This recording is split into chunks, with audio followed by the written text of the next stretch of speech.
Di sana Umi ampunkan sayang Umi. Allahu Akbar, kau tahu kan? Di jihad rumah ini hanya Walid saja yang boleh menentukan jodoh kau, selagi Walid belum putuskan. Maknanya belum sampai seru untuk kau menikah. Tapi kau meletakkan nafsu kau lebih tinggi mulianya. Dari iman kau bodoh takkan aku. Mengalah demi indah. Aku demi korbanku demi cintamu. Bila saya nak pergi, awak bising bila saya ajak. Awak kemak tak nak lihat sungguh. Inilah masalahnya. Bila orang asyik berkiblatkan dunia, tak fahamlah. Ni dengar cakap saya ni Awak kalau nak cari akhirat, tak payahlah. Sampai kena taksub macam tu sekali. Kat masjid depan tu pun boleh. Dekat pun dekat ni tak. Sampai kena dah sungai bagai. Semata-mata nak kenal Allah macam tu sekarang ni ya. Ilmu kat sana sama je macam kat sini, tak sama. Ustaz-ustaz dekat masjid tu semua ustaz dunia lah. Tak feel ustaz-ustaz tu bila bagi tausiah ni tak lekat. Dekat hati ni tak lekat. Kita kena belajar hidup berjemaah. Ikut cara Rasulullah tu. Tapi nak tuntut ilmu agama, perlu ada izin dan juga restu suami. Barulah ilmu tu berkat bu. Dalam Quran dah terang-terang dah kata. Isteri yang nakkan syurga, satu je dia kena buat, taat pada suami. Taat pada bapa engkau ni apa? Ilmu agama yang aku boleh dapat daripada bapa engkau ni? Apa cakaplah apa dah lah. Malaslah nak cakap pasal ni. Awak kalau nak suruh saya tinggalkan jemaah ni, saya takkan buat Itu saja tempat untuk saya dekatkan diri saya dengan Allah. Dan saya takkan ikut cakap awak. Tidak ada dakwah. Tidak bermakna terhentilah dakwah. Kubah kamu semua lihat. Kehilangan Ashabul Kahfi. Dari kampung halamannya selama 300 tahun. Tidak menjadikan kaumnya terus berada dalam kesesatan. Sebaliknya, mereka telah menjadi orang-orang yang beriman. Hari ini Allah hadirkan Walid. Dan semua jemaah yang setia bersama Walid selepas pemergian Ashabul Kahfi untuk apa? Untuk kita bersatu hati. Satu pikir, ke arah jalan jihad untuk ummah, kamu patut rasa bersyukur.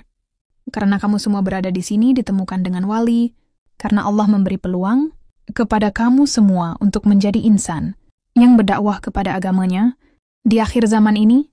Oleh karena itu, kita kena hati-hati dengan syaitan yang sudah tentu cemburu dengan penyatuan hati kita.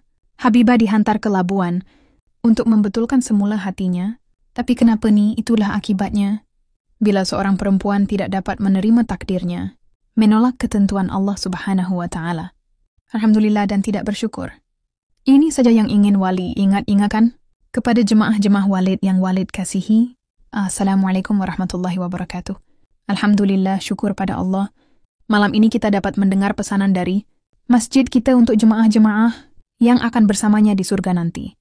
Malam ini atas putus Walid dan khususnya pesanan Rasulullah Shallallahu Alaihi Wasallam untuk kebaikan dan berkah syafaat rumahnya, 3 orang akan jadi insan terpilih untuk mengairi kehidupan dunia dengan berbakti pada insan yang akan menjadi saksikan Rasulullah Shallallahu Alaihi Wasallam berwalikan aku Muhammad Mahdi Ilman dengan mas kawinnya. Senaskah Al-Quran. Assalamualaikum. Aku nak bahagian yang mulut Walid minum tu. Nah sikit je bagi Kak yang lain. Kak dia orang buat apa tu berkat sisa Walid. Ambillah sikit tak naklah. Saya tak perlu nak minum sisa orang untuk dapatkan. Berkat banyak lagi cara lain untuk kita dapatkan. Berkat daripada Allah. Aku rindu Salahuddin Al-Ayyubi. Kita sudah pun pulang. Allahu Akbar, dia bakal ketua. Bakal pemimpin dalam jihad rumah. Jadi kita kena raikan makcik. Aku cakap, semua orang kena minum air kaki Walid. Pengertian bid'ah, macam-macam bid'ah dan hukum-hukumnya. Pengertian bid'ah, macam-macam bid'ah dan hukum-hukumnya.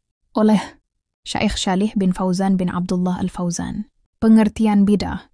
Bid'ah menurut bahasa. Diambil dari bidah yaitu mengadakan sesuatu tanpa ada contoh. Sebelumnya Allah berfirman, Badi'us samawati wal ardi. Allah pencipta langit dan bumi. Al-Baqarah 2:17. Artinya adalah Allah yang mengadakannya tanpa ada contoh sebelumnya. Juga firman Allah, Qul ma kuntu bid'an minar rusul. Katakanlah, aku bukanlah rasul yang pertama di antara rasul-rasul. Al-Ahqaf 49.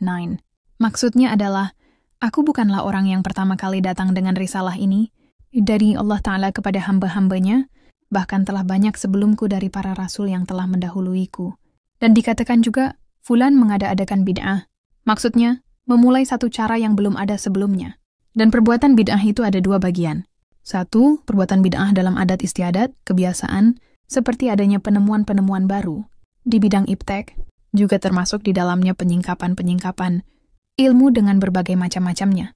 Ini adalah mubah, diperbolehkan. Karena asal dari semua adat istiadat, kebiasaan, adalah mubah. 2. Perbuatan bid'ah di dalam ad-diyan, Islam, hukumnya haram, karena yang ada dalam dian itu adalah tauqifi, tidak bisa dirubah-rubah.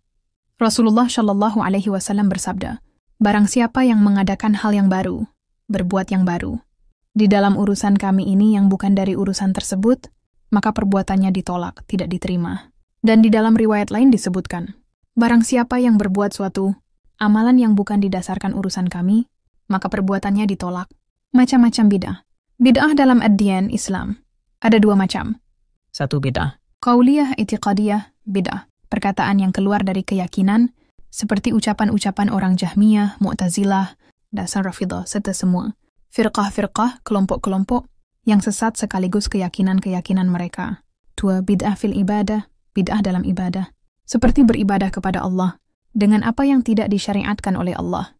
Dan bid'ah dalam ibadah ini ada beberapa bagian yaitu A. Bid'ah yang berhubungan dengan pokok-pokok ibadah, yaitu mengadakan suatu ibadah yang tidak ada dasarnya dalam syariat Allah Ta'ala, seperti mengerjakan sholat yang tidak disyariatkan, syam yang tidak disyariatkan, atau mengadakan hari-hari besar yang tidak disyariatkan seperti pesta ulang tahun, kelahiran, dan lain sebagainya.